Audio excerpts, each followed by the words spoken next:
అంటే ఒక ఆప్షన్ ఏంటంటే మనకి అక్కడ కాలేజీ కోడ్ ఎన్ఆర్ఐటి అని వస్తుంది. ఏమొస్తుంది? ఎన్ఆర్ఐటికి వచ్చినప్పుడు మళ్ళీ మీకు NRI institute of technology Medikonduru మండలం గుంటూరు జిల్లా అంటేనే మందిర. కానీ మళ్ళీ మీకు ఎన్ఆర్ఐ టెక్నాలజీ అడవిని ఎక్కడం ఆగిరిపల్లి మండలం కృష్ణా జిల్లాలో ఒక ఇంజనీరింగ్ కాలేజీ ఉంది. అలాగే హైదరాబాద్ లో 2 ఎన్ఆర్ఐ ఇంజనీరింగ్ కాలేజీలు ఉన్నాయి. మనది వచ్చినప్పటికీ మేడికొండూరు మండలం విసిదల పంచాయతీ కింద గుండ్లపాలెం అనే విలేజ్ లో గుంటూరు జిల్లాలో ఉంటుంది. మన ఒకటే ఇంజనీరింగ్ కాలేజీ. ఇది ప్రధానంగా గుర్తుపెట్టుకోవాలి అంశం ఒకటి. తర్వాత విఎల్ఎస్ఐ గురించి లాస్ట్ టైం మీకు చెప్పా, గుర్తుందా? విఎల్ఎస్ఐ గురించి దాని గురించి కూడా ఒకసారి ఆలోచించండి మీ అందరు కూడా. మీరు కనుక సార్ నేను అమెరికా కంపల్సరీగా వెళ్ళి ఎంఎస్ చేస్తాను సార్, లేదా లండన్ వెళ్ళి అటు ఇటుగా డిగ్రీ ఉంటుందంట అది చేస్తా, లేదా ఐర్లాండ్ పోలో అటు ఇటుగా డిగ్రీ ఉంటుందంట అది చేస్తానంటే మీరు ఏ కాలేజీలో చదువుకున్నా ఒకటే. అర్థమైందా? మీరు ఏ ఇంజనీరింగ్ కాలేజ్ చదువుకున్నా ఒకటే. గుంటూరు జిల్లాలో ఉన్నటువంటి NAC A+ గ్రేడ్ ఉన్నటువంటి 6 కాలేజీల్లో మన కాలేజీ ఒకటి. మొత్తం ఉన్నటువంటి 38 కాలేజీల్లో 6 A+ ఉంటే దాంట్లో ఒకటి మనది. 38 ఇంజనీరింగ్ కాలేజీలు కాకుండా ఉన్నటువంటి 6 ప్రైవేట్ యూనివర్సిటీలు ఉంటే మన గుంటూరు జిల్లాలో కానీ, లేకపోతే ఇంకా కొత్తగా 2 ఈ మధ్య ఇంటర్వ్యూ 2 వచ్చి ప్రైవేట్ యూనివర్సిటీస్. విజయవాడలో సిద్ధార్థ ఒకటి, ఆ కాకినాడలో ఒక ఆదిత్య కాలేజీ ఒకటి వచ్చింది. సో ఇవన్నీ కాకుండా అంతకుముందు గీతన్స్ ఉంది, విజ్ఞానం ఉంది, లేకపోతే కేఎల్ ఉంది, ఇవన్నీ ఉన్నాయి. మళ్ళా డీమ్డ్ యూనివర్సిటీ 3 మన రాజధానిలో ఉన్నాయి, అమృత, విఐటి, ఎస్ఆర్ఎం. ఇవన్నీ దృష్టిలో పెట్టుకుని గవర్నమెంట్ కంపల్సరిగా దాంట్లో మా దగ్గర ఉన్న మరిటి పిల్లలకి మీరు సీట్లు ఇవ్వాల్సిందే అంటే చచ్చినట్టు ఇవ్వాల్సిందే. ఫీజు గవర్నమెంటే కట్టింది, గుర్తుపెట్టుకోండి. కానీ వాళ్ళ బస్ ఫీజు ఎంత తెలుసురా? 67,000 రూపాయలు. గుంటూరు నుంచి 67,000 రూపాయల బస్సు ఎక్కితే అదే అంటే మాది బారు బస్సు అంటారు. అది బారు బస్సు, కురస బస్సు, ఏ బస్సు అయినా ఒకటే. అర్థమైనా? 67,000 రూపాయలు. ఇది కాకుండా హాస్టల్లో ఉంటే మళ్ళీ సెపరేట్ ఫీజు. ఇవన్నీ గవర్నమెంట్ సంబంధం లేదు. గవర్నమెంట్ కట్టేది ఓన్లీ ట్యూషన్ ఫీజు. గుర్తుపెట్టుకోండి. నేను అమెరికా పోవాలి ఉద్దేశం ఉంటే ఏ కాలేజీలో అయినా చేరు, నీకు డిగ్రీ వచ్చి చాలు. ఇంకా రాసని చెప్పమంటారా? చాలా మంది మనలాంటి ముదురులు ఉంటారు. 5-6 సబ్జెక్టులు పోయినా కానీ ఎఫ్ని పీ చేసి ఆన్లైన్ లో అప్లోడ్ చేసి ఎంఏ చేసేవాళ్ళు ఉన్నారు అమెరికాలో. తెలుసారా ఈ రహస్యం? మీరు ఇంజనీరింగ్ అయిపోయాక తెలుస్తుంది, సెకండ్ డిగ్రీలో తెలుస్తుంది ఈ భవిష్యత్తు అంతా కూడా. సో అవన్నీ కూడా మనకు అవసరమా అంటే అవసరమా? కానీ గుర్తుపెట్టుకోండి, ఇవన్నీ ఫెసిలిటీస్ ఉన్నాయి. సార్ చెప్తున్న దాంట్లో ఇంకోటి వసతి దీవెన. మీకు విద్యా దీవెన కాకుండా వసతి దీవెన కూడా ఉందిరా. ఇంకా అడుగుతున్నాను మొన్న, సార్ ఆ తర్వాత దీవెనలు కూడా ఇంకేమైనా ఉంటాయా అని. ఇంకేమంటే బాగా చదివితే మేము ఇస్తాం రా మీకు ఉద్యోగ దీవెన. అది సబ్జెక్టులు ఏమి మిగుల్చుకోకుండా ఉంటే, సబ్జెక్టులు మిగిలిపోయింది అనుకోండి, ఇచ్చినటువంటి అపాయింట్మెంట్ ఆర్డర్ కూడా డైరెక్ట్ తీసేసుకుంటారు. అర్థమైందా మీకు? సో ఒకరు చెప్పండి నాకు, ఆనందం అంటే ఏంటి? ఆనందం అంటే ఏంటి? ఆనందం అంటే ఉద్యోగం రావడమా? ఆనందం అంటే మంచి వ్యాపారం చేయటమా? ఆనందం అంటే అమ్మా నాన్న సంపాదించుకుంటే మనం గాలి చేయటమా? కాదు కదా. ఆనందం అంటే నువ్వు పొందినటువంటి యొక్క సంతోషం ఉంది చూసావా, ఆ సంతోషాన్ని మించినటువంటిది ఇంకేది లేదు ఈ ప్రపంచం అనిపించాలి. అది ఆనందం అంటే. అర్థమైందా? ఇంతకన్నా నాకు ఈ జీవితంలో ఇంతకన్నా ఉత్తమమైన దాన్ని నేనేమీ కోరుకోవడం లేదు. ఉత్తమమైందంటే మళ్ళీ మీ దృష్టి అమ్మాయిల మీద పోతుంది. రా ఇక్కడ అందరూ అబ్బాయిలు ఉన్నారు చెప్తున్నా. అది కాదు అందం అంటే. లేకపోతే అందం అంటే నేను చెప్పాను, ఎవరికైతే మెరిట్ ఉంటుందో, ఎక్కడైతే విజ్ఞానం ఉంటుందో మీరు చూడండి, వాళ్ళు డెఫినెట్ గా మనకు చాలా అందంగా కనిపిస్తారు. SR no? నువ్వు క్లాస్ లో ఉన్నారా, నల్లగా ఉన్నావు, కానీ నువ్వు క్లాస్ ఫస్ట్ వచ్చావు, నిన్ను అందరూ ఎందుకు లెక్క చేస్తారా? లేదా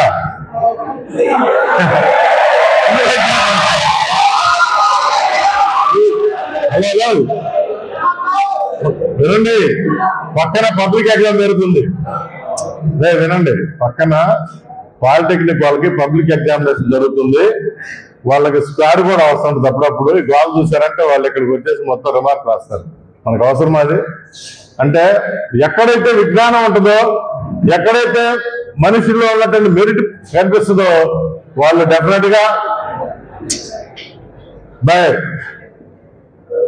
ఇంకా నాతో తిట్టించొద్దురా, నేను ఎప్పుడు తిట్టాను కాదు, గుర్తుపెట్టుకోండి. అందుకని మనం ఆనందకరమైన జీవితం అంటే ఏంటంటే ఇంకా జీవితంలో మనకి ఇంతకన్నా కానీ ఇంకా ఏది కూడా ఎక్కువ కాదనేటువంటి ఆలోచనలో కనుక మన జీవితం ఉంటే మనం అప్పుడు హ్యాపీగా ఉన్నట్టు లెక్క.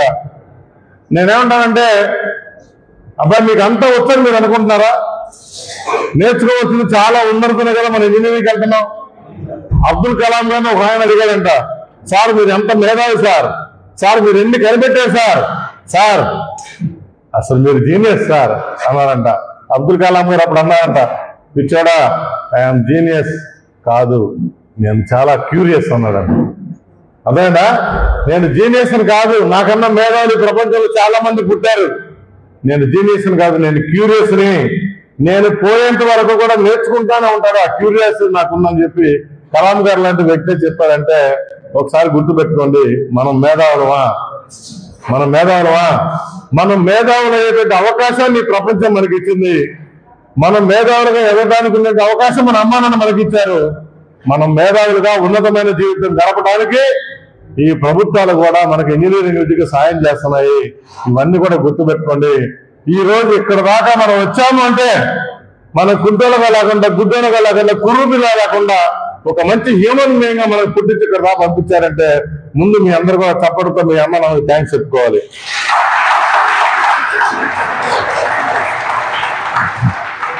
మన ఆలోచన విధానంలో మార్పు రావాలి మై డియర్ ఫ్రెండ్స్. మన ఆలోచన విధానం చాలా విస్తృతమైనదిగా ఉండాలా.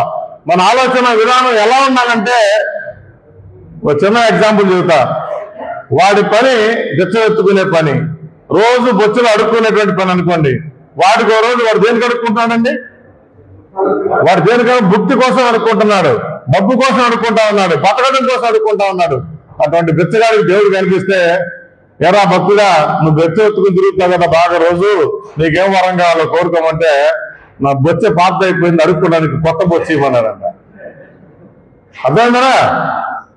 అరే బిచ్చగాడిని అడుక్కుంటుంటున్నావు, తిండి లేదు నీకు, నువ్వేం కోరుకోవాలి? మంచి తిండి కోరుకోవాలి, లేకపోతే మంచి బట్ట కోరుకోవాలి, మంచి డబ్బు కోరుకోవాలా? బిచ్చగాడి ఆలోచన విధానం ఎక్కడ ఉందంటే అక్కడే ఉంది.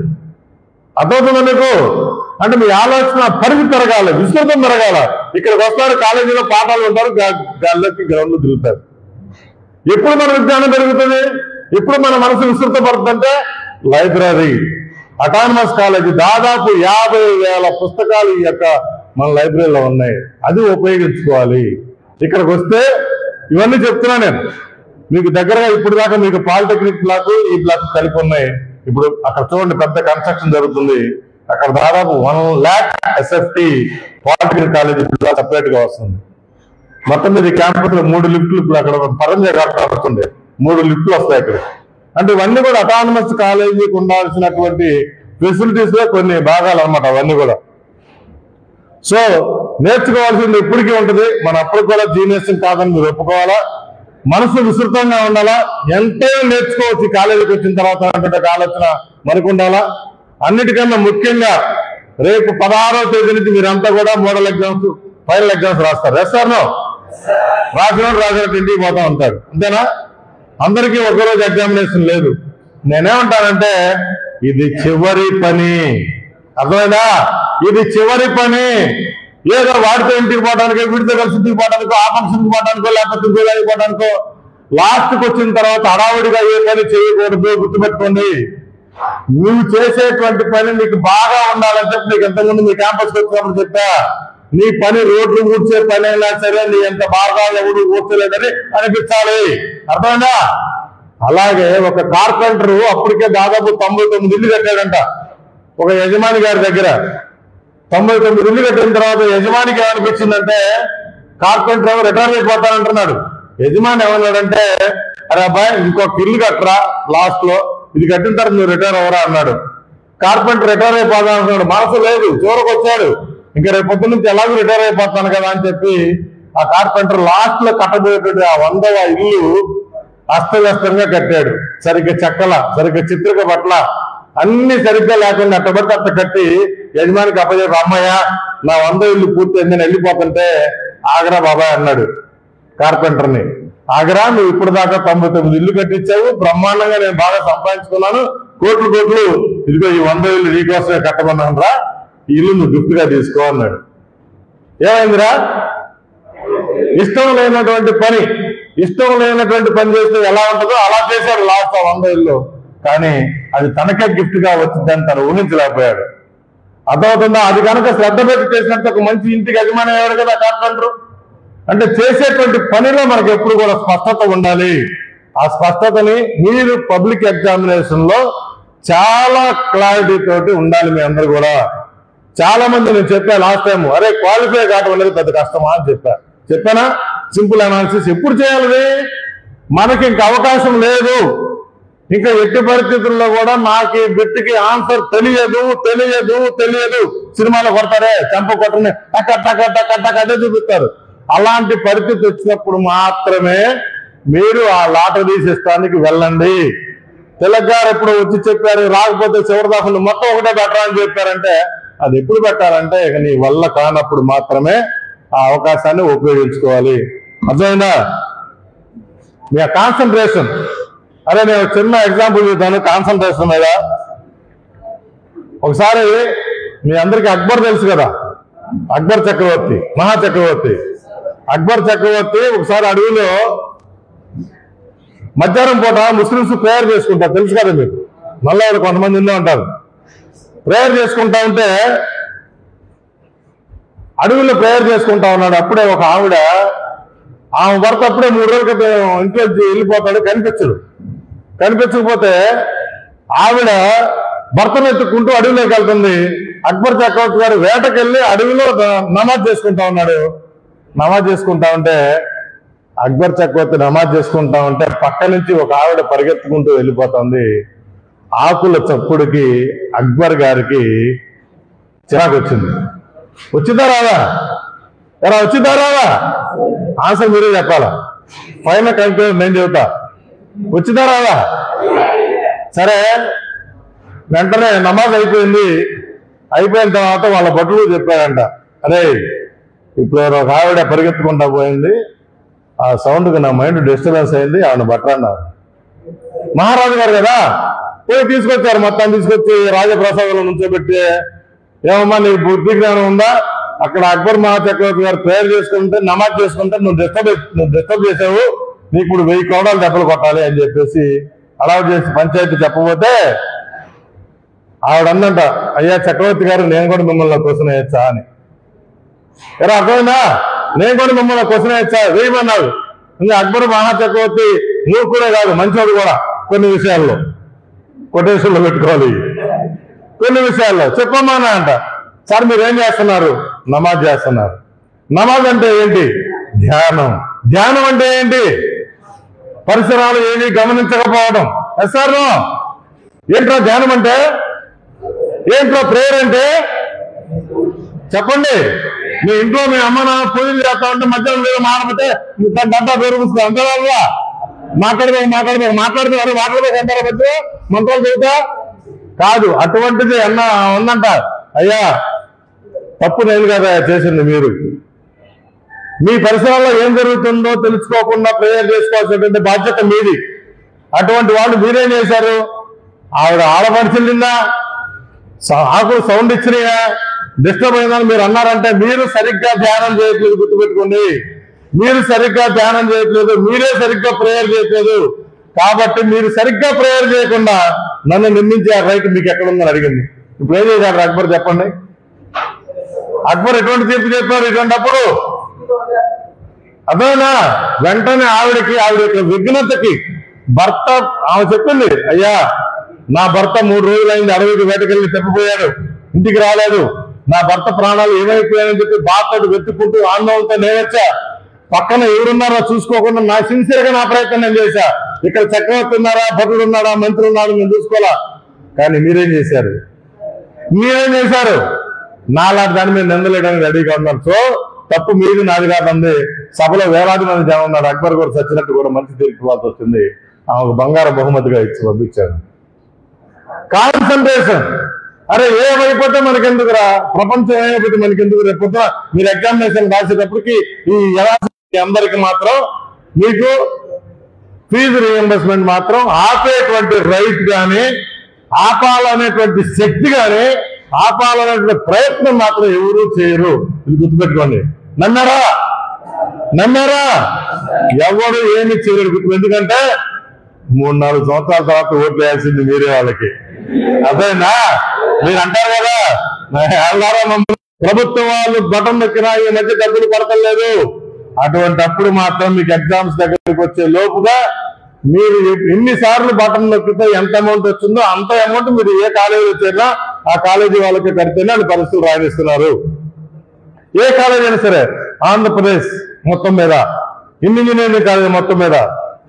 అందుకనే మీరు పెట్టేటప్పుడే, అప్లై చేసుకునేటప్పుడే మీ అమ్మగారి అకౌంట్ ఎక్కువ ట్రాన్సాక్షన్స్ ఏమైనా జరిగినాయో చెక్ చేసుకోండి. మీ నాన్నగారు ఐటీ రిటర్న్స్ ఏమైనా వేసాడేమో చూసుకోండి. అర్థమైందా? మీరు ఫైనాన్షియల్ ఇయర్ అంటే ఏప్రిల్ 1వ తేదీ నుంచి మార్చి 31వ తేదీ వరకు మీరు అప్లై చేసుకునేటువంటి లోపు ఈ ట్రాన్సాక్షన్స్ ఎక్కువ జరగకుండా మీ అమ్మగారి అకౌంట్ లో ఎక్కువ డబ్బులు రొటేషన్ లేకుండా చూసుకుంటే మీకు చేస్తారు. లేదా మీకు కనుక విచ్చలవిడిగా ఏసీ వేసేసుకొని ఒక 1000 యూనిట్లు కాల్చుకొని మీరు కనుక రేపు పొద్దున నాకు రియంబర్స్మెంట్ ఇవ్వంటే నువ్వు పో అంటాడు. అర్థమైందా? దృష్టి పెట్టండి. లాయల్ గా 4 సంవత్సరాలు సిన్సియర్ గా చదువుకోండి. 4 ఏళ్ళు సిన్సియర్ గా మీరు చదువుకుంటే మీరు బ్యాక్లాగ్స్ లేకుండా కనుక అయిపోతే కనుక ఫైనల్లీ వెళ్ళిపోయేటప్పుడు మీకు జాబ్ చేసుకుని వెళ్ళిపోతారు. లాస్ట్ ఇయర్ చాలా మందికి ఉద్యోగాలు వచ్చి కూడా ఎందుకు వాళ్ళు జాబ్ లో చేరలేదంటే 30% పిల్లలకి బ్యాక్లాగ్స్ ఉన్నాయి. ఇది ప్రధానంగా గుర్తుపెట్టుకోండి. జేమ్స్ కెమెరాన్ తెలుసా? ఆయన పేరున్నారా? మంచి డైరెక్టర్, హాలీవుడ్. ఎన్నాడు పేరున్నారా? జేమ్స్ కెమెరాన్ టైటానిక్ సినిమా తీశారు ఎప్పుడో 25 years బ్యాక్. 25 టైటానిక్ సినిమా తీసిన తర్వాత సూపర్ డూపర్ లైఫ్ లో ఒకసారి మనం సక్సెస్ లైఫ్ ని ఎంజాయ్ చేసిన తర్వాత మళ్ళా అటువంటి సక్సెస్ ను పొందడం కోసం, దానికన్నా ఉత్తమమైనటువంటి జీవితాన్ని మనం అనుభవించడం కోసం మనం ప్రయత్నం చేయాలి. కానీ నా బతికింతేలే, నేను ఇంతేలే, నాకు ఇంత చాలు అని చెప్పి అంతవరకు ఆపేవాడు ఎవరు కూడా నిత్య విద్యార్థి కాదు. పాఠం చెప్పేటువంటి వాళ్ళు నిత్య విద్యార్థులు.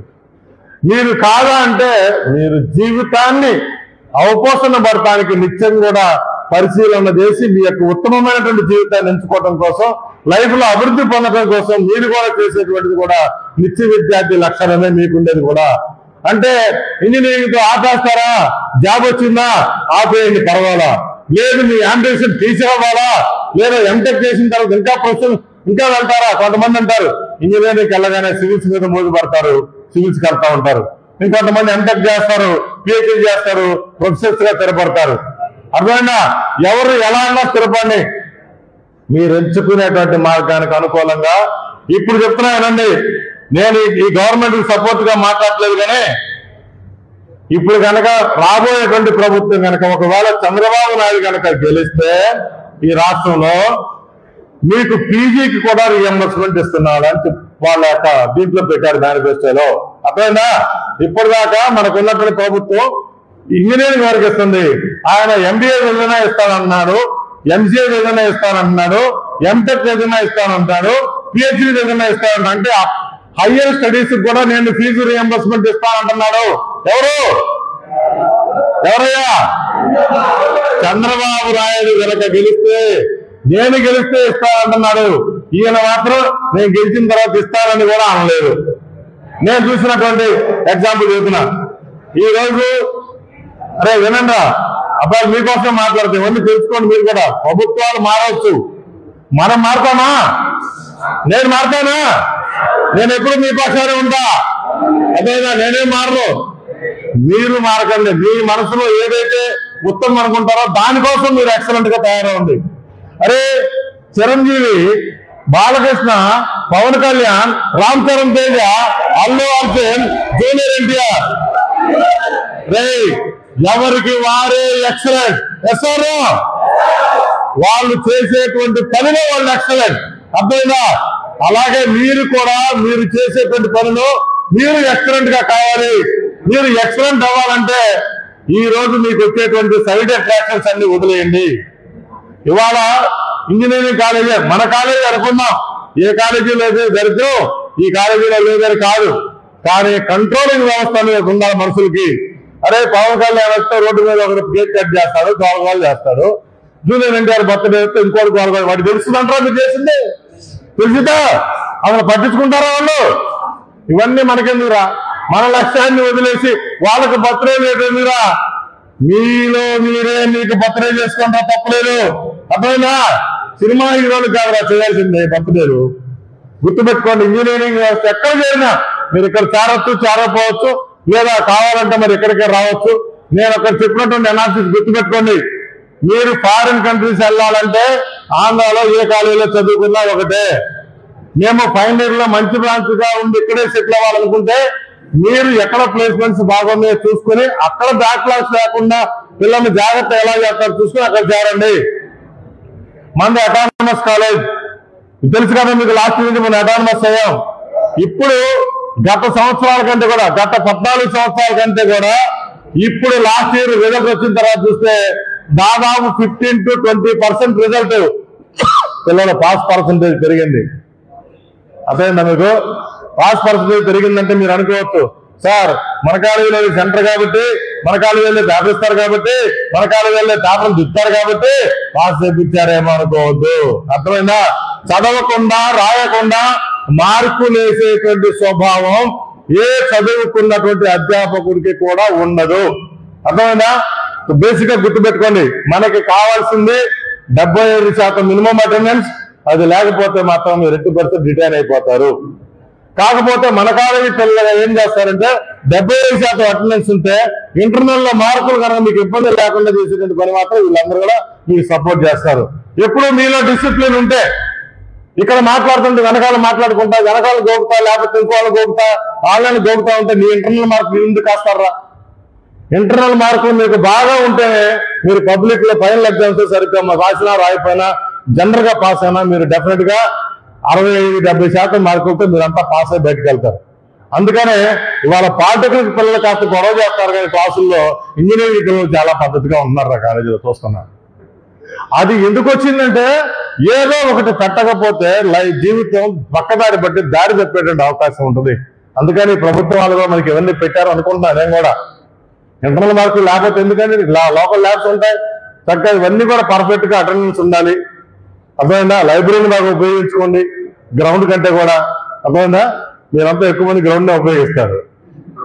అవునా?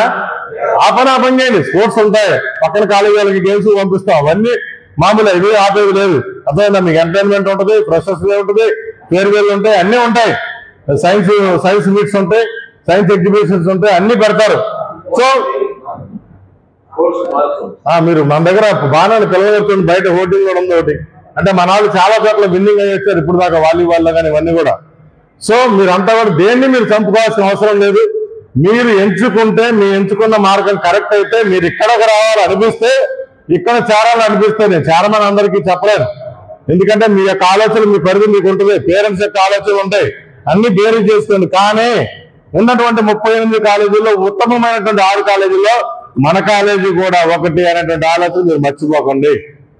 చివరిగా, అభిమాని లేనిదే హీరోలు లేరులే, అనుచరులు లేనిదే లీడర్లు లేరులే, భక్తులే లేనిదే దైవాలు లేరులే, కార్మికులు లేనిదే ఓనర్లు లేరులే, మీరంతా లేనిదే ఎన్ఆర్ఐ లేదులే. అందరికీ మీ అందరి భవిష్యత్తు బాగుండాలా. మీ పేరెంట్స్ ని బాగా జాగ్రత్తగా చక్కగా చూసుకోండి. వాళ్ళు చెప్పిన మాట ఏనండి. అర్థమవుతుందా? అర్థమైందా? మళ్ళీ క్వశ్చన్స్ అర్థం చెప్పారా? ఓకే. మీ అందరూ మీకు 1 గంట, గంటన్నర పాటు మీ ఇష్టం. ఎందుకంటే 3000 మంది పరీక్ష పెడితే 1.5 గంటల దాకా ఎవడు రాయాలి ఇప్పటిదాకా 3 గంటల పరీక్షని. ఓకే, ఖుదాఫీస్. Thank you.